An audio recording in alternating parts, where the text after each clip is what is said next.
છઠ્ઠા દિવસના ભોજનના દાતાશ્રી પરમ ભગવદીય જીવણભાઈ પુરુષોત્તમદાસ પટેલ ઇટાદરાવાળા, પરમ ભગવદીય અખંડ સૌભાગ્યવંતા શારદાબેન જીવણભાઈ પટેલ, અમારે રસોઈના જે યજમાન છે અમારે જગદીશભાઈ, અત્યારે અહીંયા ભોજન માટે સાથે પધારજો. નીતિ પ્રવીણ નિગમાગમ શાસ્ત્ર બુદ્ધે રાજાધિરાજ રઘુનાયક મંત્રીવર્ય સિંદૂર ચર્ચિત કલેવર નેષ્ટિકેન્દ્ર શ્રી રામદૂત હનુમન હર સંકટ में सीता निमित जरभूष्टम भूरि कष्ट प्रोष्ठाणेक सहाय श्राद्ध पोद निर्दग्धयातु पटिहाटक राजधाने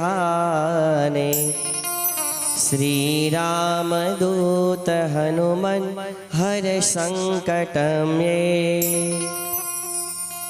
दूर्वार रावण विसर्जित शक्ति घात जेनो महिमा छे अपरंपार जेनो महिमा छे अपरंपार जेनो महिमा छे अपरंपार जेनो महिमा छे अपरंपार आवे नहीं एनु यांतारे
સિંદૂર શરીર રે વીર કાછ કાટે કસિયો રે તેલ સિંદૂર શરીર રે વીર કચ્છ કટે કસિયો રે તેલ સિંદૂર શરીર રે વીર કાછ કાટે કસિયો રે તેલ સિંદૂર શરીર રે આકસુણી હનુમંતની રે હે હાક સુણી હનુમંતની રે આકસુણી હનુમંતની રે હાક સુણી હનુમંતની રે પ્રેત પિશાચ પામી પીર રે પ્રેત પિશાચ પામે પીર રે કર જોડીને વારંવાર કર જોડીને વારંવાર કર જોડીને વારંવાર કર જોડીને વારંવાર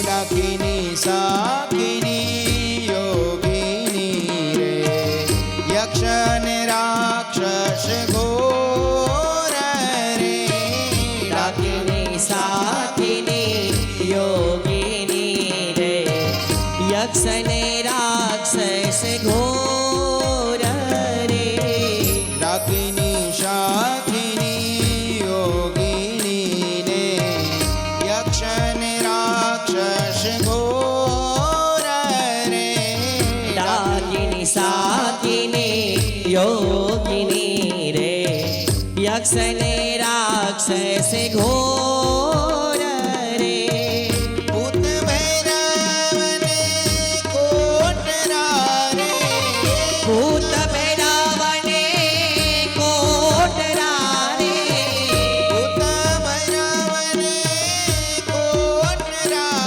રે ભૂત ભૈરવને કોટરા રે નામ શુણી પાડે બકોર રે હે નામ સુણી પાડે બકોર રે કર જોડીને વારંવાર કરે જોડીને વારંવાર કર જોડીને વારંવાર કરે જોડીને વારંવાર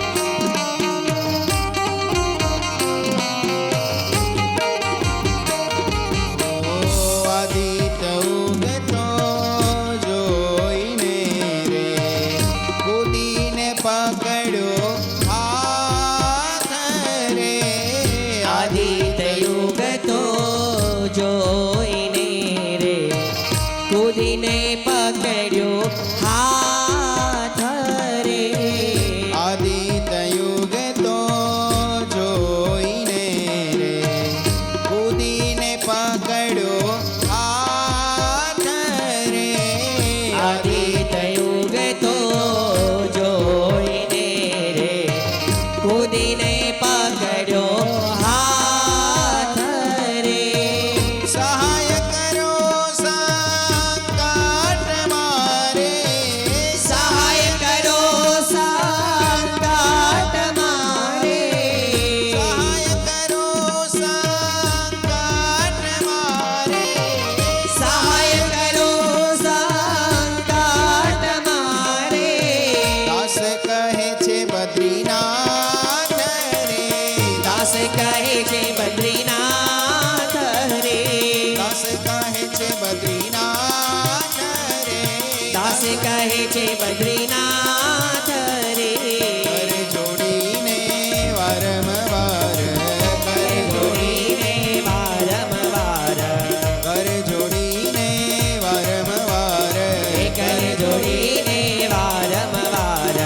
सुख दाता सब जग दाता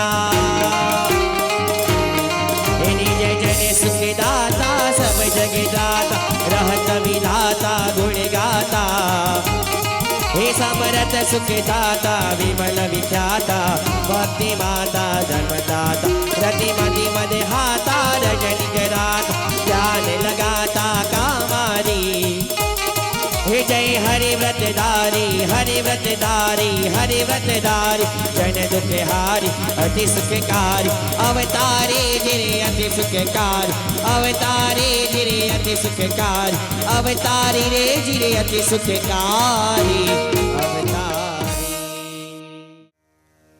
જે દિવ્ય ધરામાં આપણે આજે બેસ્યા છીએ એ દિવ્ય ધરાના અધિષ્ઠાતા દેવ એવા ભગવાન શ્રી રામેશ્વર દાદાના અપાર કૃપા અને કરુણાથી ભગવાન શ્રી રામચંદ્રજીના આ દિવ્ય ચરિત્રોની ગાથા એટલે ગોસ્વામી તુલસીદાસજી રચિત આ શ્રી રામચરિત માનસની કથા છે અને કથામાં આજના આ છઠ્ઠા દિવસે મંચ ઉપર બિરાજમાન સર્વે પૂજનીય સંતો, આ કથાના મુખ્ય યજમાન પરિવાર તેમજ વિવિધ સેવાઓ કરી છે એવા તમામ યજમાન પરિવારજનો તથા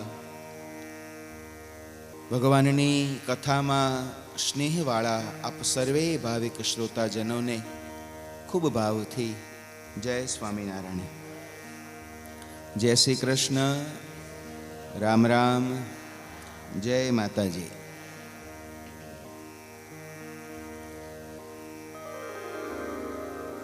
ભગવાન શ્રી રામચંદ્રજીના આ પાવન ચરિત્રોની ગાથા એ પણ રામેશ્વર જેવા તીર્થમાં બેસીને જ્યારે આપણે શ્રવણ કરી રહ્યા છીએ ત્યારે આપણા બધાના બહુ મોટા ધન્ય ભાગ્ય છે.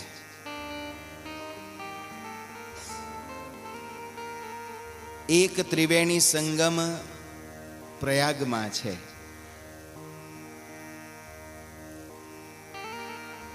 જ્યાં જ્ઞાન, ભક્તિ અને સત્સંગ એનો ત્રિવેણી સંગમ છે, ગંગા, યમુના અને સરસ્વતી. એવા જ ભાગ્યશાળી આપણે છીએ. રામચરિત માનસ જેવી કથા, રામેશ્વર જેવું તીર્થ અને આવા તીર્થમાં બેસી અને આવી કથા સાંભળવા મળે એટલે આપણા ગુજરાતીમાં એક કહેવત છે, સોનામાં સુગંધ હોતી નથી, પણ કંઈક એવો પ્રસંગ બને ત્યારે આપણે કહીએ છીએ આ તો સોનામાં સુગંધ ભળી. ખાલી રામેશ્વર આવે. આજ રામચરિત માનસમાં રામેશ્વરનો મહિમા છે. જો રામેશ્વર દર્શન કરહી, ખાલી આવીને રામેશ્વરના દર્શન કરે તો પણ એના બધાય પાપ બળે અને ભગવાનના ધામની એને પ્રાપ્તિ થાય. પરમ રમ્ય ઉત્તમ યહ ધરની, મહિમા જાસુ કહી નહીં બરની. આ એવી ઉત્તમ ધરા છે કે જેના મહિમાનું વર્ણન જ કરી શકાય એવું નથી. એટલે આપણા ધન્ય ભાગ કે એક તો રામેશ્વર જેવા તીર્થમાં આવી અને આપણને રહેવાનો અવસર મળ્યો. એક તો રામેશ્વર ધામ કલ્યાણ અને પાપ કલ્યાણ કરનારું, પાપનો નાશ કરનારું, અને બીજી આ રામચરિત માનસની આ કથા. આના મહિમામાં ગોસ્વામી તુલસીદાસજીએ લખ્યું, રામચરિત માનસ એહી નામા, સુનત પાવત પરમ વિશ્રામા. રામચરિત માનસ આ એવો દિવ્ય ગ્રંથ છે કે આની કથા જે કોઈ સાંભળે એના સર્વે પ્રકારના પાપનો નાશ થઈ જાય અને મોક્ષનો અધિકારી બની જાય. અને આપણે બધા એવા ભાગ્યશાળી છીએ કે આપણને બંને લાભ એક સાથે અહીંયા પ્રાપ્ત થઈ ગયો છે.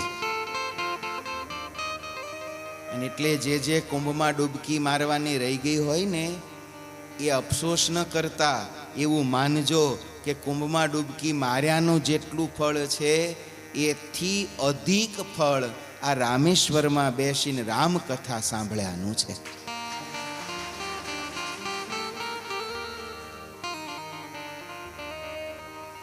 એવી આ દિવ્ય ગાથાને ભગવાન ભોળાનાથ, માતા પાર્વતીને, કાગભૂષણજીજી ગરુડજીને અને યાજ્ઞવલ્ક્યજી ભરદ્વાજજીને શ્રવણ કરાવી રહ્યા છે. પરમાત્માની સેવા એ જ જેમને પોતાના જીવનનો શ્વાસ માન્યો છે એવા હનુમાનજી મહારાજ આજ પ્રભુનું કાર્ય એટલે સીતાજીની શોધ એની માટે હવે તત્પર થયા છે. રામચરિત માનસનું 5મું સોપાન એટલે આ સુંદરકાંડ છે. ગોસ્વામીએ બીજા બધાએ જે સોપાનો છે એના નામ કથા પ્રમાણે આપ્યા. પરમાત્માના બાળ ચરિત્રોની કથા એટલે બાલકાંડ, અયોધ્યાના ચરિત્રો એટલે અયોધ્યાકાંડ, વનમાં આવ્યા એટલે અરણ્યકાંડ, કિષ્કિંધા ગયા એટલે કિષ્કિંધા કાંડ. આ વચમાં હનુમાનજી મહારાજ આ ગંધમાર્દન પર્વત ઉપરથી લંકા ગયા, લંકાથી સીતાજીની ભાળ લઈને પાછા આવ્યા. આ એકને નામ આપ્યું સુંદરકાંડ. ભાઈ છઠ્ઠો પાછો ભગવાન રામચંદ્ર લંકામાં રાવણને મારવા ગયા લંકાકાંડ. તો બીજા બધા જ જે સોપાનો છે એનું નામ એની કથાનું પ્રેરક છે. કથા જેની હોય એ એનું નામ આપ્યું. પણ આ ચરિત્રને નહીતર તો સમુદ્ર ઉલ્લંઘન કાંડ એવું આપી શકત, લંકા દહન કાંડ એવું આપી શકત. પણ ગોસ્વામી તુલસીદાસજી આને નામ આપ્યું સુંદરકાંડ. કારણ કે આમાં હનુમાનજી મહારાજના વિશેષ ચરિત્ર છે. અને હનુમાનજી મહારાજના ચરિત્રોને ગોસ્વામી તુલસીદાસજીએ સુંદરકાંડ એવું નામ આપ્યું કારણ કે એક તો હનુમાનજી મહારાજ તુલસીદાસજીના પરમ પ્રિય છે. વળી હનુમાનજી મહારાજ પરમ સદગુરુ છે. એનો જેણે જેણે યોગ કર્યો એ બધાને એને રામનો ભેટો કરાવ્યો છે. ત્રીજા હનુમાનજી મહારાજ કષ્ટભંજન છે. વ્યવહાર માર્ગમાં કે અધ્યાત્મના માર્ગમાં કંઈ પણ દુઃખ આવે એટલે હનુમાનજી મહારાજ એના કષ્ટને ટાળે છે. અધ્યાત્મ માર્ગના પણ હો. આપણે હનુમાનજી મહારાજને કષ્ટભંજન કહીએ છીએ તો આપણને એમ થાય કે સંસારીને કંઈ દુઃખ હોય, આ ત્યાગી વૈરાગીને શું દુઃખ હોય, એ શું કામ હનુમાનજીની ઉપાસના કરતા હશે? હનુમાનજી મહારાજ ત્યાગ, ભક્તિ, વૈરાગ્યના માર્ગમાં કંઈ વિઘ્ન આવવાનું હોય ને તેનો નાશ કરનારા છે. એટલે હનુમાનજી મહારાજની ઉપાસના ત્યાગી વૈરાગી પણ કરે છે. વળી સ્વામિનારાયણ સંપ્રદાયને અને હનુમાનજી મહારાજને તો અનોખો નાતો છે. સ્વામિનારાયણ ભગવાનના કુળદેવ જ હનુમાનજી મહારાજ છે. હનુમાન ગઢીમાં જે હનુમાનજી મહારાજ બિરાજે છે એ સ્વામિનારાયણ ભગવાનના કુળદેવ છે. અને કુળ પરંપરા આજ સુધી એવી અવિરત ચાલી આવે છે. એ જ સ્વામિનારાયણ ભગવાનના દીકરા એટલે આચાર્ય મહારાજ શ્રી, એ આચાર્ય મહારાજ શ્રી અત્યારે અમદાવાદની ગાદી ઉપર એ 7મા આચાર્ય મહારાજ બિરાજે છે. પોતે ગ્રહસ્થ છે. હવે એમના લગ્ન થાય તો લગ્ન પછીનો સાંસારિક જે વિધિ હોય, છેડાછોડી છોડવા ક્યાં જવું પડે? હનુમાનગઢીએ. એમના દીકરાઓ લાલજી મહારાજ શ્રી કે એમના જે પણ સંતાનો થાય એમનું ચૌલ કર્મ, મુંડન વિધિ કરવા ક્યાં જવું પડે? હનુમાનગઢીએ. આજે પણ એ પરંપરા છે. એટલે હનુમાનજી મહારાજને ને સ્વામિનારાયણ સંપ્રદાયને તો અલૌકિક નાતો છે. અને હમણાં જેમ ભગત કહેતા હતા એમ સ્વામિનારાયણ ભગવાને પોતાની હયાતીમાં નવ મહામંદિરો બંધાવ્યા. એ 9 મંદિરમાં હનુમાનજી મહારાજ અને ગણપતિ દાદાની સ્થાપના કરી. એ પરંપરામાં આજે આ મૂળ સ્વામિનારાયણ સંપ્રદાયના દેશ દુનિયામાં લગભગ 2800 મંદિરો છે, નાના મોટા થઈને. પણ એક પણ મંદિર સ્વામિનારાયણનું એવું ન હોય કે જેમાં હનુમાનજી મહારાજની મૂર્તિ ન હોય. હનુમાનજી મહારાજ વગરનું સ્વામિનારાયણ મંદિર આ દુનિયામાં ક્યાંય નથી. એટલી ભગવાન સ્વામિનારાયણ અને હનુમાનજી મહારાજ પ્રત્યે પ્રીતિ છે. એટલું નહીં, સ્વામિનારાયણ ભગવાને તો શિક્ષાપત્રીમાં એવી ચોખ્ખી સ્પષ્ટ લખીને આજ્ઞા કરી છે, ભાદ્ર શુક્લા ચતુર્થ્યામ ચ કાર્યમ વિઘ્નેશ પૂજનમ ઈશ કૃષ્ણા ચતુર્દશ્યામ કાર્યાર્ચા ચ હનુમતા. કે ભાદરવા સુદ ચોથ આવે ત્યારે ગણપતિજીનું પૂજન કરવું, આસો વદ 14 આવે ત્યારે હનુમાનજી મહારાજનું પૂજન કરવું. એટલું નહીં, એવી પણ આજ્ઞા કરી કે જીવનમાં ક્યારેક કંઈક દુઃખ કષ્ટ આવે, ભૂતા દ્યુપદ્રવે ક્વાપી વર્મ નારાયણાત્મક જપ્યમ ચ હનુમન મંત્રો જપ્યો ન ક્ષુદ્ર દેવતા. સંસારમાં રહ્યા થકા કંઈક નાના મોટા દુઃખ આવે ને તો નારાયણ કવચનો પાઠ કરજો અથવા તો હનુમાનજીના મંત્રનો જાપ કરજો. પણ એ સિવાય જ્યાં ત્યાં ભૂલા પડશો નહીં. એવા હનુમાનજી મહારાજને ગોસ્વામી તુલસીદાસજીએ ખૂબ લાડ લડાવ્યા છે. એવા હનુમાનજી મહારાજના પરાક્રમ અને ઐશ્વર્યોની કથા એટલે આ સુંદરકાંડની કથા છે. જાંબવંતજીએ જ્યારે હનુમાનજી મહારાજે એમનું બળ અને પ્રતાપ યાદ કરાવ્યો, હનુમાનજી મહારાજ તુરંત પર્વતાકાર થયા, હાથ જોડી અને કહ્યું કે હું શું કરું? જાંબવંતજીએ કહ્યું આ સમુદ્ર પાર કરી અને તમે લંકામાં જાઓ અને સીતાજીની ભાળ લઈને આવો, તપાસ કરી આવો સીતાજી ત્યાં છે કે નહીં, અને છે તો કઈ પરિસ્થિતિમાં છે. હનુમાનજી મહારાજ તુરંત જ છલાંગ લગાવી અને આ પર્વતની ટોચ ઉપર ચડ્યા. અને ટોચ ઉપર ચડ્યા પછી હનુમાનજી મહારાજે 2 કામ કર્યા.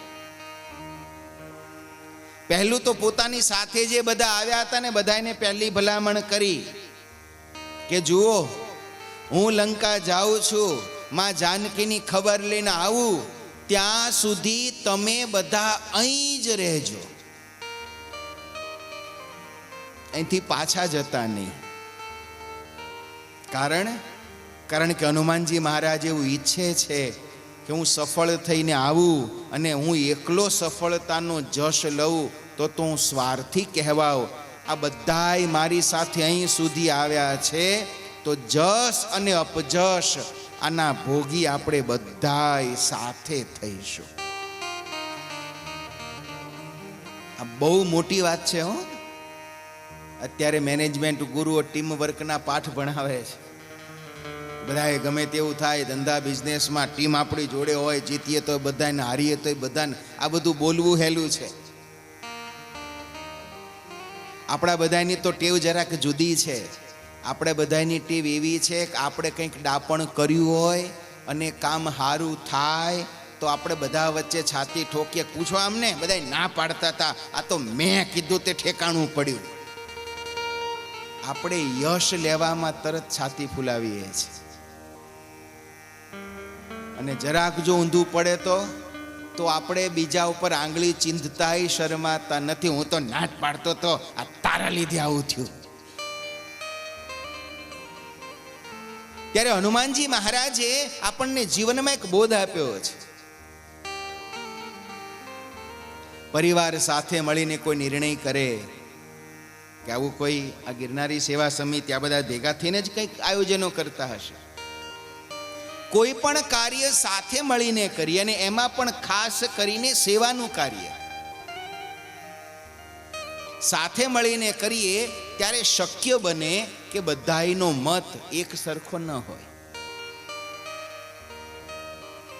પણ જેમાં બધાયનું મન વધારે માનતું હોય, 5 જણા ના પાડતા હોય ને 6 જણા હા પાડતા હોય, તો 6 જણા કેમ બધા કરે. પણ માનો કે એ કાર્ય નિષ્ફળ જાય ને તો એ 5 જણાએ કોઈ દિવસ બીજા 6 ને જે દોષ ન આપે ને એ મંડળી કાયમ પ્રગતિ કરે ને પ્રગતિ કરે. હનુમાનજી મહારાજે કહ્યું છે, હું ભલે જાઉં પણ સફળ થાવ તો આપણે બધા સાથે ભગવાન રામચંદ્રજી પાસે જઈશું અને કહીશું કે અમે, હું નહીં, અમે સીતાજીની ભાળ મેળવીને આવ્યા છીએ. ભાગવતમાં પરમાત્માની માતાનું નામ હતું યશોદા. એનો બહુ સુંદર અર્થ સંસ્કૃત ભાષામાં કરવામાં આવ્યો, યશમ દદાતી ઇતિ યશોદા, જે બીજાને યશ આપે એનું નામ યશોદા. અત્યારે દુનિયા આપણે બધા જુદી દુનિયામાં જીવીએ છીએ. આપણે અત્યારે યશ પામવા દોડીએ છીએ. હું તો કાંઈ હસતા હસતા કહું છું, હારો કંઈક સુવિચાર કે હારો કંઈક શેર શાયરી વોટ્સઅપમાં આવે ને તો ઘણા તો એવા દોડડાયો હોય છે, એમાં નીચેનું નામ એડિટ કરી પોતાનું નામ ઉમેરીને આગળ જવા દે કે બંધાઈ મોકલ્યું છે. બીજાના કરેલા કાર્યનો યશ પામવાની લાલસામાં જ્યારે આ સંસાર દોડી રહ્યો છે, ત્યારે હનુમાનજી મહારાજ એક એવા આદર્શ છે કે જેમણે પોતે કરેલા કાર્યનો યશ પણ બધાઈને વહેંચ્યો છે. તમે અહીં રહેજો, કોઈ જતા રહેતા નહીં, અને અહીં ખાલી ન બેસતા. જે પણ સારા કંદ મૂળ ફળ ફળાદી મળે પાછા ખાજો. હનુમાનજી મહારાજે નક્કી જ રાખ્યું હતું, મારે ત્યાં જઈને જમવાનું ચાલુ જ કરવાનું છે, હું ત્યાં ભૂખ્યો રહેવાનો નથી. અહીં રહેજો ને હું ના આવું ત્યાં સુધી બધાય કંદમૂળ ફળ ખાઈને આનંદ કરજો. આ પહેલું. અને બીજું કાર્ય, હનુમાનજી મહારાજ પર્વતાકાર થયા, ગંધમાર્દનની ટોચ ઉપર ચડ્યા, અને જ્યાં જય શ્રી રામ કરીને છલાંગ લગાવે એ પહેલા હનુમાનજી મહારાજે ફરીવાર જાંબવંતજીને, સેનાપતિ અંગદને, પોતાની સાથે રહેલા બધાય વાનરોને, રીંછોને હનુમાનજી મહારાજે હાથ જોડી માથું નમાવી અને વંદન કર્યા છે. આ વાતો બધી નાની નાની છે, પણ આનું રહસ્ય બહુ ઊંડું છે. મોટાઈ આવી જાય ને પછી નમાતું નથી. ટોચ ઉપર પહોંચી જઈએ ને પછી બહુ માથું ઝુકાવી શકાતું નથી, હાથ જોડી શકાતા નથી. હનુમાનજી મહારાજે આપણને આ શીખવ્યું છે કે જીવનમાં ગમે તેટલી ઊંચાઈ ઉપર પહોંચી જાઓ, નમતા રહેજો. નમ્રતા વગરનું જીવન એ ધૂળ છે, આવું સુનીતિમાં, આવું સુવિચારોમાં કહ્યું છે. આપણે તો જૂની પ્રાથમિક શાળાઓમાં પેલા ગળીથી સૂત્રો લખતા, ચૂનો કરેલી દિવાલો હોય અને એના ઉપર ગળીથી ચિત્રના સાહેબો સૂત્ર જાતે લખતા, અને એમાંનું એક હાવ સરળ સૂત્ર હતું, નમે તે. લ્યો, સૂત્ર તો યાદ છે પણ આપણે પાછા ભૂલી ગયા છે. જીવનમાં ગમે તેટલી ઊંચાઈ આર્થિક રીતે પ્રાપ્ત થાય, પદની રીતે પ્રાપ્ત થાય, પણ જેની સાથે રહીને આપણે ઊંચા થયા છીએ ને એની પ્રત્યે કાયમ હૃદયમાં નમ્રતાનો ભાવ રાખજો. ઘણીવાર માણસ ઊંચાઈ ઉપર પહોંચી જાય છે ને પછી અહંકારમાં આવી જાય છે. કાલ સુધી જેની જોડે બેસતો તો, ઉઠતો તો, હરતો તો, ફરતો તો, ખાતો તો, એવા માણસ પ્રત્યે પછી એને તિરસ્કાર આવી જાય છે. કાલ સુધી તો બધા જોડે બેસતા હતા, આજે ક્યાંક ભગવાને દયા કરી અને 2-5 પૈસા કમાઈ લીધા અને ઊંચા જતા રહ્યા, મોટા બંગલા બાંધી લીધા, એટલે કાલ સુધી રો હાઉસમાં જેની જોડે રહેતા હતા એ આપણા બંગલામાં આવે ને તોય આપણું મોઢું બગડી જાય, તો માનવું સંપત્તિ આપણને પચી નથી. મોટાઈ માણસને જીવનમાં પદની સંપત્તિની પ્રાપ્ત થાય, પણ પદ અને સંપત્તિની મોટાઈ પ્રાપ્ત થાય ને એટલે અહંકારમાં આંધળા ન બનશો. બધાયની સાથે સહજ રહેજો. નાનામાં નાના માણસ સાથે હસજો, બોલજો, એને બોલાવજો. આ ધર્મ આપણને આ શીખવે છે. ધર્મ એટલે ખાલી માળા કરીને ફર્યા કરવું, દાન આપ્યા કરવું એ નહીં. જીવન જીવવાની રીતિનું નામ ધર્મ છે. જીવનમાં કાયમ નમ્રતા રાખજો. બધાય સાથે, નાનામાં નાના માણસ સાથે હસતા શીખજો. એ બોલાવે તો જવાબ આપતા શીખજો. અમેરિકાના વડાપ્રધાન થયા, અમેરિકાના રાષ્ટ્રપતિ થયા. નામ મને પેલા સૌથી પહેલા અશ્વેત રાષ્ટ્રપતિ થયા. એ જ્યારે જ્યારે પોતાના વ્હાઇટ હાઉસની બહાર આવે એટલે ત્યાં તો નિયમ હોય, ડોરમેન હોય, આ દરવાજો ખોલે. દરવાજો ખોલી અને એ માથું ઝુકાવી અને રાષ્ટ્રપતિ હોય એટલે તો એને ગુડ મોર્નિંગ કહે. જેટલી વાર દરવાજો ખોલે, ગુડ મોર્નિંગ સર, આવું કહે. હવે જેટલી વાર પેલો ડોરમેન હોય એ દરવાજો ખોલી માથું ઝુકાવી ગુડ મોર્નિંગ કહે એટલે આ પણ પોતાની ટોપી જરાક, એ ત્યાંનો વિવેક છે, એમની એટિકેટ અને એમનો વિવેક છે. એ પણ પોતાની માથાની ટોપી જરા ઊંચી કરે અને એ પણ સામે ગુડ મોર્નિંગ કહે. હવે આ દ્રશ્ય જ્યારે વ્હાઇટ હાઉસના બધા અધિકારીઓએ જોયું ને, એમને આ યોગ્ય ન લાગ્યું. સાહેબ, આ ડોરમેન તો તમને રોજ ગુડ મોર્નિંગ કહે, તમે તો રાષ્ટ્રપતિ છો, તમારે થોડું એને સામે ગુડ મોર્નિંગ કહેવાય? ત્યારે એને બહુ સુંદર જવાબ આપ્યો કે હું એને એટલે ગુડ મોર્નિંગ કહીને જવાબ આપું છું કારણ કે હું એવું નથી ઈચ્છતો કે દુનિયાને ખબર પડે કે જેટલો વિવેક અને વિનય વ્હાઇટ હાઉસના ડોરમેનમાં છે એટલો વિવેક અને વિનય રાષ્ટ્રપતિમાં નથી. કોઈ માણસ મને માથું ઝુકાવીને વંદન કરે તો સામે મારે એને જવાબ આપવો ને, એ મારી સભ્યતા છે, એ મારા સંસ્કાર છે. જીવનમાં નાનામાં નાના માણસ સાથે કાયમ નમ્રતાથી રહેજો. ઘણા તો આમ કાઠિયાવાડમાં એક શબ્દ છે, કોહ ગળી ગયો હોય. ખેડૂત છો એટલે તમે કોષમાં સમજો છો ને, લાંબી લોઢાની હોય, આમ જાડા સરિયાની. માનો કે કોઈ કોષ ગળી જાય તો કમરમાંથી, ડોકીમાંથી વળી જ હગે ની અકડ ને અકડ જ રહે. એમ ઘણા એવા હોય, હગા બાપને પગે લાગવું હોય તો આમ લાગી શકે નહીં. 50 માણાની ભીડ થઈ ગઈ હોય ને સગો બાપ ધોતી ટોપી પહેરીને ઊભો હોય તો પોતાના સગા મા બાપને વંદન કરવામાં આજના કહેવાતા આધુનિક અને સભ્ય સમાજના માણસોને સંકોચ થાય. કાયમ માટે બધાય સાથે આદર પ્રેમ રાખજો. અરે નાનામાં નાનો માણસ હોય, તમે એને કશું ના આપો. અહીં બધા રૂમ સાફ કરવા આવે છે, આમ રૂમ સાફ કરતા હોય ને તમારી સામું જોવે અને તમે જરાક આમ હસો તો એમાં શું ગહાઈ જાય? એની સામે જોઈ અને અમુકને આમ ભલે ને રૂમ સાફ કરનારા છે, કચરો વાળનારા છે, આપણે એને કંઈ લેવું નથી, એની પાસેથી કંઈ દેવું નથી. એ સામે કદાચ આંખ મળી ગઈ, નમસ્તે કરીને જરાક આમ મોઢું મલકાવી લઈએ તો એમાં આપણું ઘસાઈ શું જાય? પણ આપણને ઘણીવાર આપણો અહંકાર એટલો બધો હોય છે ને, આપણે નાનો માણસ આપણને રામ રામ કહે ને તો આપણે રામ રામ નથી કહી શકતા. હનુમાનજી મહારાજે આપણને શીખવ્યું છે, ગમે તેટલી મોટાઈ, ગમે તેટલી ઊંચાઈ જીવનમાં પ્રાપ્ત થાય ને, અહંકારમાં ન આવશો, નમ્રતા ન ભૂલશો. હનુમાનજી મહારાજે સૌને વંદન કર્યા ને વંદન કરી ભગવાનને યાદ કરી અને અહીંથી હનુમાનજી મહારાજે જય શ્રી રામનો નાદ કરી સીધી છલાંગ લગાવી. હનુમાનજી મહારાજની આ યાત્રા સીતાજીની શોધની યાત્રા, આધ્યાત્મિક અર્થમાં ભક્તિની યાત્રા છે. સીતાજી એ સાક્ષાત ભક્તિ છે.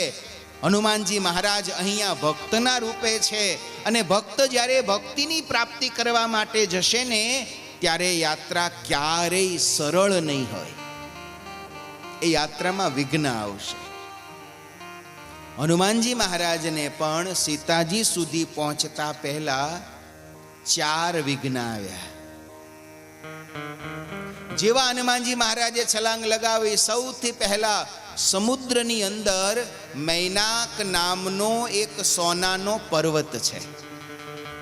પુરાણોમાં કથા એવી છે કે પહેલાં બધા પર્વતો જીવંત હતા.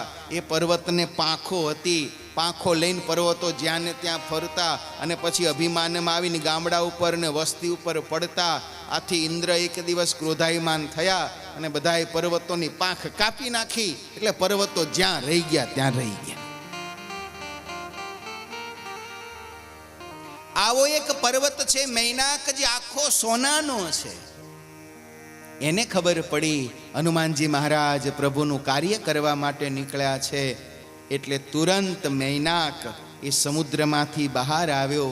બહાર આવી અને હનુમાનજી મહારાજને પ્રાર્થના કરી, હનુમાનજી મહારાજ, આપ પ્રભુનું કાર્ય કરવા નીકળ્યા છો ને, થોડી વાર અહીંયા વિશ્રાંતિ કરતા જાઓ. ભક્તિના માર્ગનું આ પહેલું વિઘ્ન છે.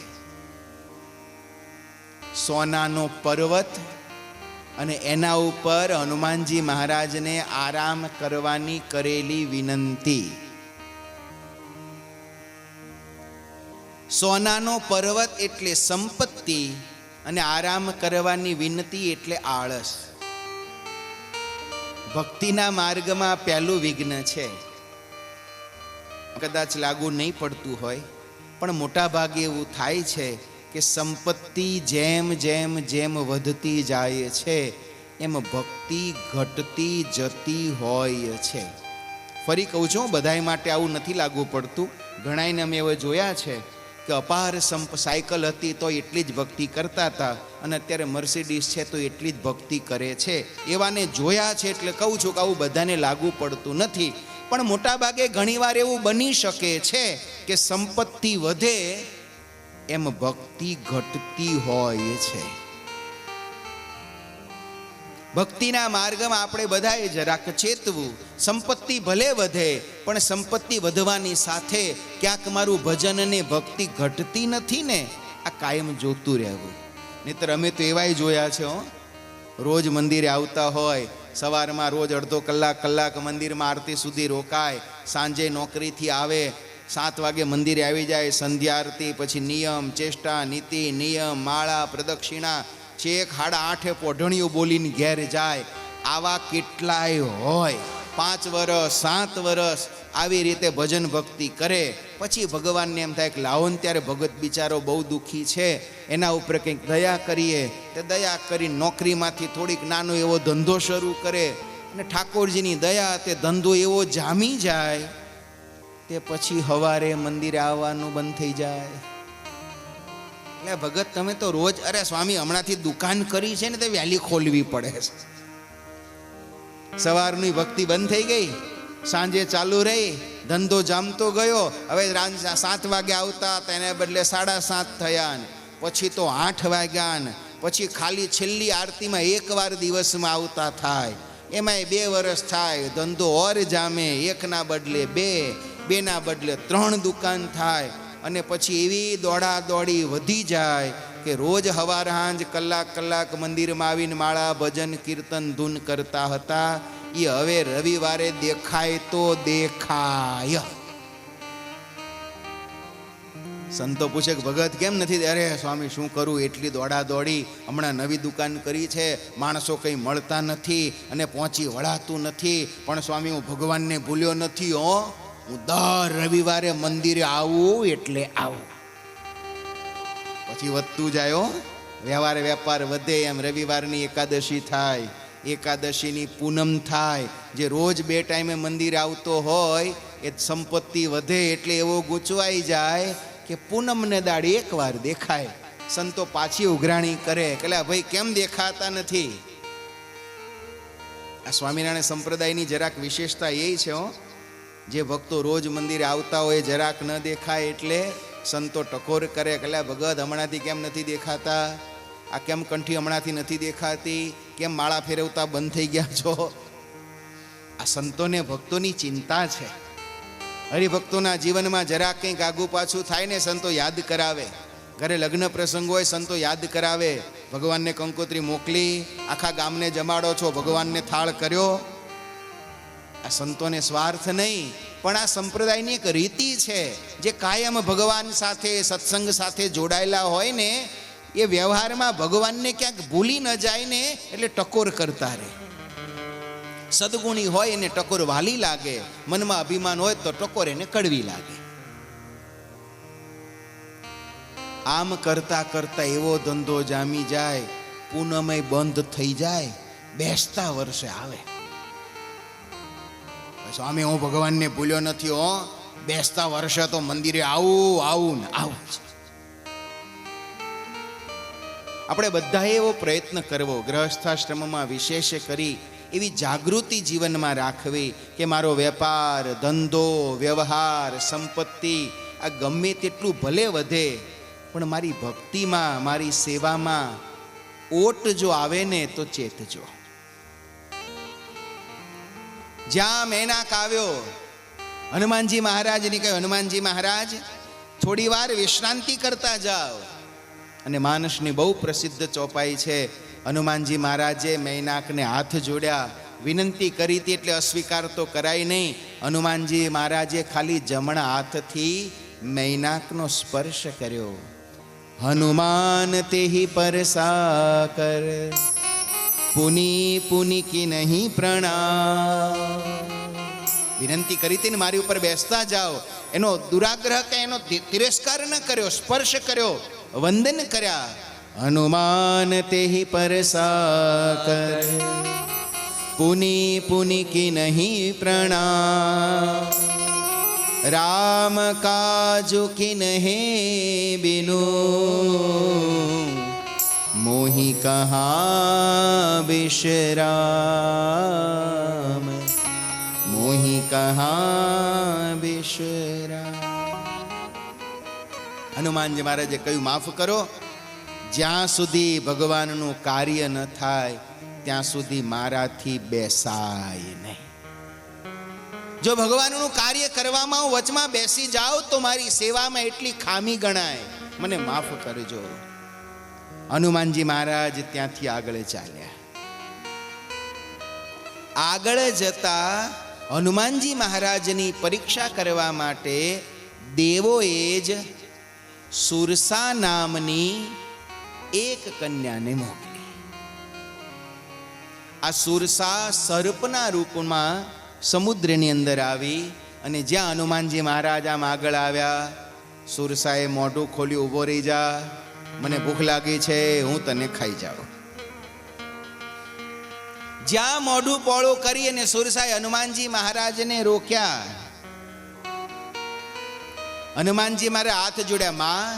માં કહ્યું, માં અત્યારે મને જવા દો, હું પ્રભુનું કાર્ય લઈને નીકળ્યો છું, પ્રભુનું કાર્ય પૂરો કરીને પાછો આવું ને પછી તમે મને પ્રેમથી ખાઈ જજો. સુરસા કે ના, મને અત્યારે જ ભૂખ લાગી છે, માટે હું તને અત્યારે જ ખાઈ જાઉં. હનુમાનજીએ ફરી વિનંતી કરી, માં મારે મોડું થાય છે, સીતાજીની ભાળ લેવા મારે લંકા જવું છે, એકવાર હું પ્રભુનું કાર્ય કરીને આવું, પછી રામનો દૂત છું, વચન આપું છું, આવું પછી મને ખાજો, પણ અત્યારે મને જવા દો. ન માન્યા. હનુમાનજીને ગળી જવા માટે સુરસાએ જ્યાં મોઢું પોળું કર્યું. હનુમાનજી મહારાજ કે તમે એમ નહીં માનો. સુરસાએ 1 યોજન મોઢું પોળું કર્યું. હનુમાનજી મહારાજે પોતાનું સ્વરૂપ 2 યોજનનું કર્યું. સુરસાએ હનુમાનજીને ગળી જવા 4 યોજન મુખ પોળું કર્યું. હનુમાનજી મહારાજ 8, સુરસા 16, હનુમાનજી મહારાજ 32. જેમ જેમ સુરસા પોતાનું મોઢું પોળું કરતા ગયા, હનુમાનજી મહારાજ પણ પોતાનું સ્વરૂપ વધારતા ગયા. જસુ જસુ સુરસા બદન બઢાવા, તાસુ દુન કપી રૂપ દિખાવા. જસ જસ સુરસા બદન બઢાવા, તાસુ દૂત કપી રૂપ દેખાવા. જસુ જસુ સુરસા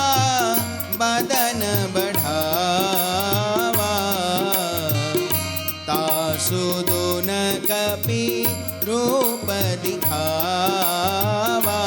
ओ जस जस सुरसा बदन बढ़ावा तासुदोन कपिरूप दिखावा।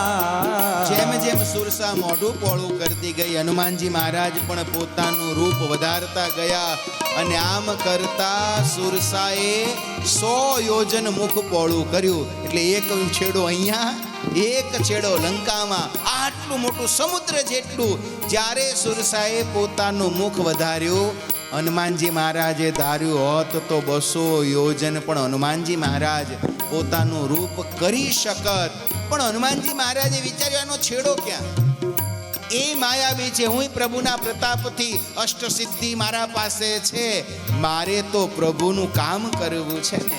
જ્યારે સુરસાએ 100 યોજન મુખ પોળું કર્યું ને, સત જો જાનતે હી આનન કીન્હા અતિ લઘુ રૂપ પવન સુત લીન્હા.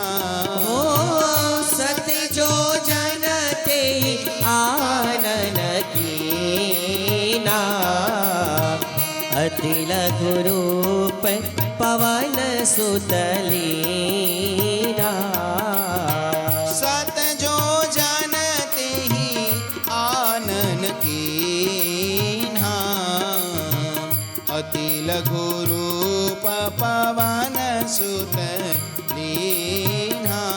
ओ सत जो जनते आनन कीना अति लघु रूप पवन सुतलीना. હનુમાનજી મહારાજે એક નાનકડું એવું રૂપ લીધું, સુરસાના મુખમાં પ્રવેશ કર્યો અને મુખમાંથી હનુમાનજી મહારાજ બહાર નીકળ્યામાં, હવે તે મને ખાઈ લીધો કહેવાય, હવે મને જવા દે. સુરસા હનુમાનજી મહારાજના આવા ચાતુર્યથી રાજી થયા. સુરસાએ હનુમાનજી મહારાજને આશીર્વાદ આપ્યા કે જાઓ, તમારું કાર્ય સફળ થશે. ભક્તિના માર્ગમાં બીજું વિઘ્ન સુરસા. સુરસા એટલે લોભ. ગોસ્વામી તુલસીદાસજીએ સુરસાને લોભનું પ્રતીક કહ્યું. લોભ કેમ? તો કે જેમ મળતું જાય એમ વધતો જાય, જેમ મળતું જાય એમ વધતો જાય, જેમ મળતું જાય એમ વધતો જાય, આનું નામ લોભ. લોભ એ ભક્તિના માર્ગમાં બીજું વિઘ્ન છે. આપણા બધાની આ સહજ વૃત્તિ છે. 5 મળે તો 25 ને ઈચ્છે, 25 મળે તો 50. પહેલા એમ થાય કે રોજ બસમાં ધક્કા ખાઈએ છે, હે દાદા એક બાઈક આવી જાય ને તો શાંતિ. પણ જીવું બાઈક આવે એટલે શાંતિ થઈ જાય ના. પછી આ ચોમાસામાં બહુ તકલીફ પડે છે, જો ગાડી આવી જાય ને તો પછી બીજું કાંઈ જોતો જ નથી. પણ જ્યાં ગાડી આવે ત્યાં કે આ ગાડી તો નાની પડે છે, હજી મોટી ગાડી આવે તો સારું. ભાડાના ઘરમાંથી ખાલી 1 BHK થઈ જાય તોય બહુ થઈ ગયું, વધારે કંઈ જરૂર જ નથી. પણ જ્યાં 1 BHK માં આવે ત્યાં તરત 3 BHK દેખાવા માંડે. આ સુરસા છે. જેમ જેમ ભગવાન આપ્યા કરે તેમ તેમ આપણી અપેક્ષાઓ જીવનમાં વધતી જાય છે. આ જીવનમાં વધતી અપેક્ષાઓ એ લોભ છે. એ લોભનું નામ સુરસા છે. તો લોભને જીતી શકાય? ઈચ્છાઓને શૂન્ય કરી શકાય? શાસ્ત્રમાં પૂછીએ તો હા પાડે, પણ જીવનને પૂછીએ તો ના પાડે. માણસની ઈચ્છાઓનો ક્યાંય અંત આવતો જ નથી. ક્યાંય અંત નથી આવતો. અને બહુ મજાની વાત તો એ છે, તમને કદાચ કડવી લાગે તો માફ કરજો, પણ બહુ મજાની વાત એ છે કે ભગવાને માણસના મનને એવું બનાવ્યું છે ને કે એને ભેગું કરવું જ ગમે છે. ભેગું કર્યા કરે છે, વાપરવાનું ભૂલી જાય છે. આ વાત જરાક ઝીણી છે, સમજાય તો. ભેગું કરે છે ભેગું જ કર્યા કરે છે, ભેગું જ કર્યા કરે છે, ભેગું જ કર્યા કરે છે અને ભેગું કરી કરીને એક દિવસ મરી જાય છે. પોતાનું જ ભેગું કરેલું પોતે જ પોતાના હાથે પોતાના માટે આ દુનિયાનો કોઈ માણસ ક્યારેય વાપરી શક્યો જ નથી. મનોવૃત્તિ આપણી એવી છે. આપણે ભેગું કરીએ છીએ, નથી વાપરી શકતા, નથી આપી શકતા, મૂકીને મરી જઈએ છીએ.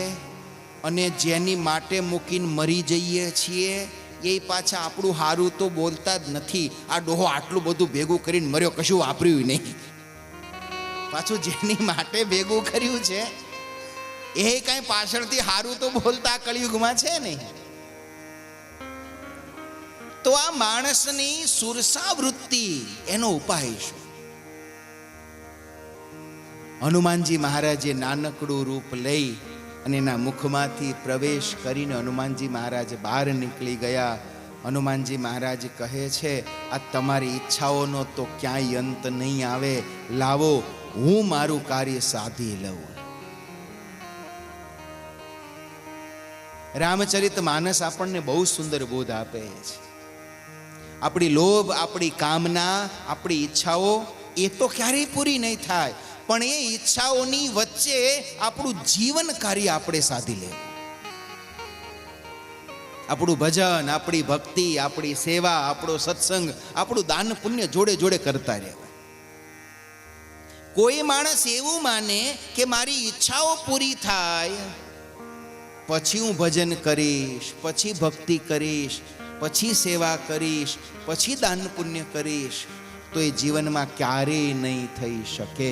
ઈચ્છાઓ માણસની ક્યારેય, હા, 102 જણા હોય કે જે પૂર્ણતાને પામી ચૂક્યા હોય, અન્યથા માણસની ઈચ્છાઓનો છેડો આવતો નથી.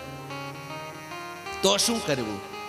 ઈચ્છાઓની યાત્રા એક બાજુ ચલાવ્યા કરવી અને એની સાથે સાથે આપણી ભક્તિની યાત્રાને ભૂલવી નહીં. વ્યવહાર આપણો ચાલ્યા કરે અને ભક્તિ આપણી અટકે નહીં. આ જીવન રીતિ એ સુરસાને જીતવાની રીતિ છે. જો આ જીવન રીતિ ન શીખ્યા ને તો ભક્તિ માર્ગમાં આપણે અટવાઈ જઈશું. આપણો ભક્તિ માર્ગ બંધ થઈ જશે. વ્યવહાર વેપારને એની રીતે ચાલવા દેવો અને આપણે આપણી રીતે ભગવાનની ભક્તિ કર્યા કરવી. સુરસાને જીતી હનુમાનજી મહારાજ ત્યાંથી આગળ ચાલ્યા. આજ સમુદ્રમાં ત્રીજું વિઘ્ન આવ્યું, જેનું નામ હતું સિંહિકા. આ સિંહિકા એક રાક્ષસી સમુદ્રમાં રહેતી. આ સિંહિકાનો સ્વભાવ એવો હતો કે આકાશમાં ઉડતા જે પણ કોઈ પંખી હોય એના પડછાયાને પકડે. એની પાસે એવી માયાવી વિદ્યા હતી. એનો પડછાયો પકડે ને પડછાયાને ખેંચે, અને પડછાયાને ખેંચે તો ઉપર જે પણ પક્ષી ઉડતું હોય એ સીધું નીચું પડે, અને નીચે પડે એટલે એને ખાઈ જાય. આ સિંહિકાની વિચિત્રતા જુઓ. રહે છે સમુદ્રમાં. સમુદ્રની અંદર અનેક નાના મોટા માછલા છે, પણ એને ખાતી નથી. ખાય છે કોને? આકાશમાં ઉડતા હોય એને. વળી એના પડછાયા પકડીને નીચે પછાડે છે અને પછી એને ખાઈ જાય છે. હનુમાનજી મહારાજ જ્યાં પહોંચ્યા, આ સિંહિકાએ હનુમાનજી મહારાજનો પડછાયો પકડ્યો અને પડછાયો પકડીને જ્યાં હનુમાનજી મહારાજને નીચે તરફ ખેંચ્યા. હનુમાનજી મહારાજે આ રાક્ષસીને જોઈ તુરંત જમણા હાથની મુઠ્ઠી વાળી અને જેવા નીચે પડ્યા, સિંહિકાના મસ્તક ઉપર જ હનુમાનજીએ પોતાની મુષ્ટિકાનો પ્રહાર કર્યો. સિંહિકાનું ત્યાં ને ત્યાં જીવન પૂરું કરી દીધું. સિંહિકા એટલે શું? ભક્તિના માર્ગમાં ત્રીજું વિઘ્ન છે ઈર્ષા. ઈર્ષા શું કરે છે? તો કે પોતા કરતા જે આગળ વધી ગયા હોય ને એને નીચે પાડવાનો પ્રયત્ન કરે છે. આપણી કરતા જે આગળ જતા રહ્યા હોય ને એને આગળ જોઈને આપણાથી રહેવાય નહીં એટલે પછી એને નીચે પાડવાનો પ્રયત્ન, એને ટાંટિયા ખેંચે. આ ઈર્ષા છે. અને ઈર્ષા શું કરે તો કે ઈર્ષા એની કક્ષા સુધી તો પહોંચી ન શકે એટલે એના પડછાયા પકડે એટલે પછી એની નબળી વાતો કરે. એના લેવલ સુધી પહોંચીને તો એને પકડી શકાય નહીં, એ બહુ આગળ વધ્યો હોય. ભક્તિના માર્ગમાં પણ આ ઈર્ષા તો આ ત્રણેય વાતો માત્ર જો હું કાયમ કહું છું, આ શાસ્ત્ર એ માત્ર ધર્મ યાત્રા નથી, શાસ્ત્ર એ આપણી જીવન યાત્રા છે. આ સિદ્ધાંતો આપણને જીવનમાં, કુટુંબમાં, વ્યવહારમાં, વેપારમાં, સંસારમાં બધે કામ લાગે એવા સિદ્ધાંતો છે. ઈર્ષા એ ભક્તિના માર્ગનું ત્રીજું વિઘ્ન છે. આપણા કરતાં કોઈ વધારે ભજન કરતું હોય, કોઈનું વધારે નામ બોલાતું હોય, કોઈને વધારે હાર પહેરાવાતા હોય, ત્યારે આપણા મનમાં બળતરા થાય, એટલે પૈસા તો અમે આલ્યા છે, જ્યાં હોય ત્યાં આનું જ નામ ચમ બોલાય છે. આવું થાય. મંદિરમાં તો અમે જઈએ છીએ ને, માળા તો અમે કરીએ છીએ ને, પ્રદક્ષિણા તો અમે ફરીએ છીએ ને, તો જ્યાં હોય ત્યાં આનું જ નામ બોલાય છે. વ્યવહારમાં તો થાય, પણ ધર્મમાં પણ થાય. કોઈની પણ પ્રગતિ જોઈ અને આપણા મનમાં જો બળતરા થાય તો માનવો આપણામાં સિંહિકા આવી. અને બળતરા થાય ત્યાં સુધી તો હજી સમજ્યા, પણ એ બળતરા એટલી વધી જાય ને કે પછી આપણે આગળ વધવાના બદલે એને પાછા પાડવાનો પ્રયત્ન શરૂ કરીએ. આ માનવ મનની વિચિત્રતા છે. આપણા જ ગામનો કોઈ બહુ આગળ વધી ગયો હોય અને પછી આપણી આગળ કોઈક વાત કરે કે તમારા ગામના ફલાણા ભાઈ તો બહુ મોટા વેપારી થઈ ગયા, આપણાથી સહન જ થાય નહીં. એ તો કેવી રીતે થયું અમને ખબર છે, કાલ સુધી તો મારામાં જોઈને પેપરમાં લખતો તો પાસ થયેલો, એને શું આવડે છે, ડબલ ગ્રેજ્યુએટ તો હું છું. આપણે ડબલ ગ્રેજ્યુએટ છીએ તો અહીં નહીં છીએ, અને પેલો 12 ફેલ છે તો ત્યાં પહોંચી ગયો, આપણાથી સહન થતું નથી. જીવનમાં કાયમ બીજાની પ્રગતિ જોઈ રાજી થતા શીખજો. કોઈ આગળ વધે, કોઈ સુખી થાય, રાજકીય રીતે, આર્થિક રીતે, વેપારની રીતે, એના જીવનમાં એની મહેનત, એનું નસીબ, કંઈક એની આવડત, એ આ કદાચ આપણા કરતા આગળ વધ્યો હોય ને તો કોઈને આગળ વધેલો જોઈ રાજી થજો.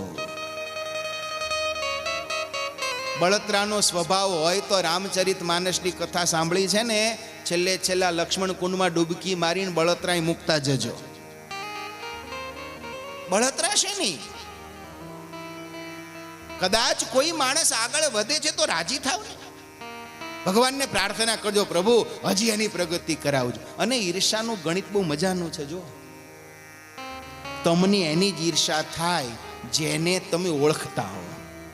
અંબાણી કરોડ કમાય તો આપણને દુઃખ જ નહીં, લો એ તો કમાય. પણ આપણા ગામનો આપણો હાડુ ભાઈ જો જાજા કમાઈ જાય તો સારું આપણને બળતરા થાય. એટલે કોઈની પણ પ્રગતિ થાય ને રાજી થજો. ભગવાનને પ્રાર્થના કરજો, પ્રભુ હજી એને વધારે આપજો. આપણો પડોશી હારી ગાડી લાવે ને તો પેંડા 2 ખાવા બળવું નહીં. આપણે પડોશી હારી ગાડી લાવીને રાજી થશો, કોક દાડો આપણે બેહવા કામ આવશે. એમાં દુઃખ શું છે?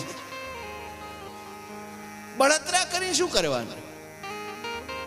જીવનમાં બીજાની પ્રગતિ જોઈ રાજી થજો. ઈર્ષાનો સ્વભાવ છે. જે માણસ સંબંધમાં તમારાથી જેટલો નજીક વધારે, એની ઈર્ષા એટલી વધારે મનમાં થાય. કાયમ માટે મન ખુશ રાખજો, બીજાની પ્રગતિ જોઈ રાજી થજો. ભારતમાં એક બહુ સુંદર કવિ થયા રવિન્દ્રનાથ ટાગોર. એમની ગીતાંજલિ નામની કાવ્ય રચના હતી, જેને જે તે સમયે લિટરેચરનું નોબેલ પ્રાઇઝ મળેલું. એમાં એમની બહુ સુંદર કવિતા છે. બહુ લાંબી કવિતા છે, પણ એનો એક ભાગ કહું છું. એમણે ભગવાનને પ્રાર્થના કરી છે, અને પ્રાર્થનામાં એક લીટી એમણે એવી લખી, હે પ્રભુ, હું મારા પડોશીનું સુખ પચાવી શકું એટલી શક્તિ મને આપજે. મારા પડોશીનું સુખ મને પચે ને આટલી શક્તિ મને આપજો. સ્વામિનારાયણ ભગવાને પણ વચનામૃતમાં કહ્યું કે ઈર્ષા ન કરવી, અને ઈર્ષા જો કરવી તો નારદ અને તુમરું જેવી કરવી. જેની ઈર્ષા થાય ને એના જેવા ગુણ કેળવવા. આ વાતને સાવ આપણે એક નાની વાર્તા આવતી હતી. સાહેબે બ્લેકબોર્ડમાં એક લીટી કરી અને પછી છોકરાઓને કહ્યું કે આ લીટીને અડવાનું નહીં, આ લીટીને ભૂસવાની નહીં, તોય આને નાની કરી દો. કેવી રીતે થાય બોલો? એની નીચે બીજી એક મોટી લીટી કરો એટલે એની નાની થઈ જાય. આપણે વાંધો શું છે ખબર છે? આપણે લીટી મોટી કરવાની મહેનત કરવી નથી ને, એટલે ડસ્ટર લઈને એની ભૂસવા મથીએ છે. એટલે ભાઈ તું મહેનત કર ને, તારી લીટી મોટી કર ને. કોકની લીટીઓ આપણે શું કામ ભૂસવી છે? આપણે મહેનત કરીએ, આપણે પરિશ્રમ કરીએ, આપણે પ્રયત્ન કરીએ અને આપણી લીટી મોટી કરીએ. કોઈને જોઈને બળતરા થતી હોય તો આપણે મહેનત વધારો. કોઈના પ્રત્યે ઈર્ષા કરીને, કોઈની ખોટી વાતો કરી અને કોઈને શું કામ આપણે ઈર્ષાથી બળીએ છીએ? વ્યવહારના માર્ગમાં પણ ઈર્ષાને છોડજો, અધ્યાત્મના માર્ગમાં પણ ઈર્ષાને છોડજો. અધ્યાત્મના માર્ગમાં પણ જો ઈર્ષા આવશે ને તો કરેલું ભજન ભક્તિ બધું બળીને રાખ થઈ જશે. સિંહિકાનો નાશ કરી અને હનુમાનજી મહારાજ સીધા જ લંકામાં પહોંચ્યા છે. લંકામાં પહોંચ્યા પછી હનુમાનજી મહારાજ સીતાજીની શોધ કરવી છે, લંકાની અંદર જવું છે. પણ હનુમાનજી મહારાજે વિચાર કર્યો, દિવસે જઈશ તો તકલીફ થશે, એટલે રાત્રિના સમયે હું લંકામાં જાઉં. અને રાત્રિના સમયે હનુમાનજી મહારાજે નાનકડે એવું મસક સમાન રૂપ કપિધર્યું, મસક સમાન રૂપ કપિધર્યું, મસક સમાન રૂપ કપિધર્યું, મસક સમાન રૂપ કપિધર્યું. લંકહી ચલ્યું સુમિરી નર હર્યું, લંકિની ચલ્યું સુમેરી નર હર્યું, લંકે ઉચલ્યું સુમિરી નર હર્યું, લંકિની ચલ્યું સુમેરી નર હર્યું. નામ લંકિની એક નિશાચરી, નામ લંકિની એક નિશાચરી, નામ લંકિની એક નિશાચરી, નામ લંકિની એક નિશાચરી. સો કહ ચલસી મોહિનીંદરી, સો કહું ચલસી મોહિનીંદરી, સો સહ ચલસી મોહિનીંદરી. સો કહું ચલસી મોહિનીંદરી. હનુમાનજી મહારાજે એકદમ નાનું એવું રૂપ લીધું અને લંકાની અંદર જ્યાં પ્રવેશ મસક મચ્છર જેવડું હનુમાનજીએ રૂપ લીધું હતું. આટલું નાનું રૂપ લઈ અને હનુમાનજી મહારાજ જ્યાં રાત્રિના સમયે લંકામાં પ્રવેશ કરવા ગયા, રાવણે લંકાની રક્ષા માટે જે સૈનિકો રાક્ષસીઓ નિમ્યા હતા એમાં લંકિની નામની એક રાક્ષસી હતી. રાવણનો ચોકી પહેરો કેવો હશે, મચ્છરા જેવા રૂપમાં હનુમાનજી મહારાજ અંદર ઘૂસવા ગયા ને તોય પેલી લંકીની હનુમાન એ ક્યાં જાય, અહીંયા મારી સુરક્ષા છે, અંદર જવા મળશે નહીં. જ્યાં હનુમાનજી મહારાજને લંકીનીએ રોક્યા અને હનુમાનજી મહારાજે તુરંત જ હાથની મુઠ્ઠી વાળી मुठिका एक महाकपिहनि, मुठिका एक महाकपिहनि, मुठिका एक महाकपिहनि, मुठिका एक महाकपिहनि, रुधिर दमत धरनि धनि मनि, रुधिर बमत धरनि धन मनि, रुधिर वमत धरनि धनि मनि, ओ रुधिर बमत धरनि धन मनि. લંકિની હનુમાનજી મહારાજે એક મુઠ્ઠીનો પ્રહાર કર્યો, પૃથ્વી ઉપર પડી લોહીની ઉલટી કરવા માંડી. હનુમાનજી મહારાજને હાથ જોડ્યા, મહારાજ દયા કરી, મારા ઉપર કૃપા કરી. આ લંકિનીને પૂર્વેનો શ્રાપ હતો. લંકિનીને કહ્યું તું જે દિવસે તને કોઈ લોહી ઉલટી કરાવે ને તારો નાશ છે, માંજે રાવણનો નાશ થવાનો નજીક છે. લંકિની હનુમાનજી મહારાજને ઓળખી લીધા, વંદન કર્યા. હનુમાનજી મહારાજ હવે લંકામાં પ્રવેશ્યા છે. અને હવે હનુમાનજી મહારાજ લંકામાં પ્રવેશ્યા એટલે સીતાજીની શોધ કરે છે. એક એક મંદિર મંદિર પ્રતિગૃહ શોધા, એક એક ઘરમાં હનુમાનજી મહારાજ જાય છે. સીતાજી હશે કે નહીં, સીતાજી હશે કે નહીં એની શોધ કરે છે. આ એક એક કથા એની પાછળ એક આધ્યાત્મ પણ છે. હનુમાનજી મહારાજ સીતાજીને શોધવા નીકળ્યા છે. અને સીતાજીને શોધવા માટે હનુમાનજી મહારાજ એક એક ઘરમાં બારી દરવાજી અટારી અગાસીમાંથી નજર કરે છે, આમાં ક્યાંય સીતાજી છે? ક્યાંય સીતાજી છે? હનુમાનજીને ક્યાંય સીતાજી દેખાયા નથી. બહુ બૌદ્ધિક પ્રશ્ન તો આપણને એ થાય કે કોઈ માણસ ખોવાઈ ગયો હોય, એને શોધવો હોય તો શું રાતે અંધારામાં ગોતવા જવાય કે દિવસના અજવાળામાં ગોતવા જવાય? શોધ ક્યારે કરાય? દિવસના અજવાળામાં. હનુમાનજી મહારાજ ગોતવા ક્યારે નીકળ્યા છે?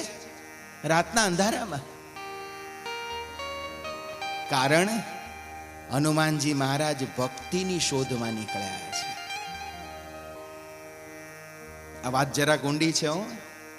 હનુમાનજી મહારાજ એટલે રાત્રે ભક્તિની શોધમાં નીકળ્યા.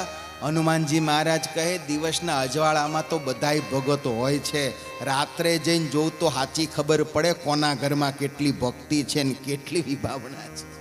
એટલે હનુમાનજી મહારાજ રાતે જોવા નીકળ્યા. અને આ હૃદયમાં કેટલી ભક્તિ છે. દૈહિક ભક્તિ તો દિવસે જગતને દેખાય છે, પણ જીવનનું સાચું સત્ય તો રાતના અંધકારમાં ઘરમાં ઉજાગર થતું હોય છે. એટલે હનુમાનજી મહારાજ રાત્રે શોધવા નીકળ્યા. ક્યાંય સીતાજી એમને મળ્યા નહીં. રાવણના મહેલમાં પણ ગયા, ત્યાંય સીતાજીને જોયા નહીં. અને આમ કરતા હનુમાનજી મહારાજ જે આગળ આવ્યા ત્યાં તો નગરની વચ્ચે એક બહુ જ સુંદર ઘર જોયું. ઘરની બહાર રામ નામ લખેલું, આંગણામાં તુલસીનો ક્યારો હતો. હનુમાનજી મહારાજે આવું જ્યાં ઘર જોયું, વિચાર કરે આ રણની વચ્ચે મીઠા પાણીની વીરડી ક્યાંથી? આમ આશ્ચર્ય પામી હનુમાનજી મહારાજ ત્યાં જ બ્રાહ્મણના રૂપમાં એ ઘરની બહાર ઊભા છે. આ ઘર રાવણના ભાઈ વિભીષણનું હતું. લંકા આખી અસુરોની છે, પણ એની વચ્ચે એક ભગવાનનો ભક્ત વિભીષણ છે. અને અયોધ્યા આખી ભગવાનના ભક્તોની છે, તો એમાંય એક મંથરા તો છે. પરમાત્મા આપણને બોધ આપે છે કે માણસમાં 99 ગુણ હશે પણ એક દુર્ગુણ રહી જશે, અને કદાચ 99 દુર્ગુણ હશે તો એક વિભીષણ જેવો સદગુણ લંકામાં રહેશે અને રહેશે. હનુમાનજી મહારાજ આમ જ્યાં વિચાર કરે છે એ જ સમયે વિભીષણ જાગ્યા. અને જાગ્યા એટલે સહજ ભાવથી રામ રામ રામ આ સ્મરણ કર્યું. અને રામ શબ્દ સાંભળતા હનુમાનજીનું રોમ રોમ પુલકિત થયું. હનુમાનજીએ પેલા બ્રાહ્મણના રૂપમાં પૂછ્યું, તમે કોણ છો? વિભીષણે કહ્યું, રાવણનો ભાઈ છું. આ બધું શું છે? હું પ્રભુ રામનું ભજન કરું છું. તમે કોણ છો? રામનું ભજન કરું છું. રામના સાચા ભક્ત જાણ્યા. હનુમાનજીએ પણ પોતાનું મૂળ રૂપ પ્રગટ કર્યું. હનુમાનજીને જોઈ વિભીષણના અંતરમાં પણ અતિ આનંદ થયો. ધન ઘડી ધન ભાગ, આજ મને તમારા મને દર્શન થયા. હનુમાનજી મહારાજે ખબર અંતર પૂછ્યા, વિભીષણ કેમ છો? વિભીષણ કે શું કરું, આ બધા રાક્ષસોની વચ્ચે બીતો રહું છું. ત્યાં દ્રષ્ટાંત તુલસીદાસજીએ ત્યાં રૂપક આપ્યું કે જેમ વિભીષણ એમ કહ્યું કે જેમ દાંતની વચ્ચે જીભ રહે ને એમ રહું છું.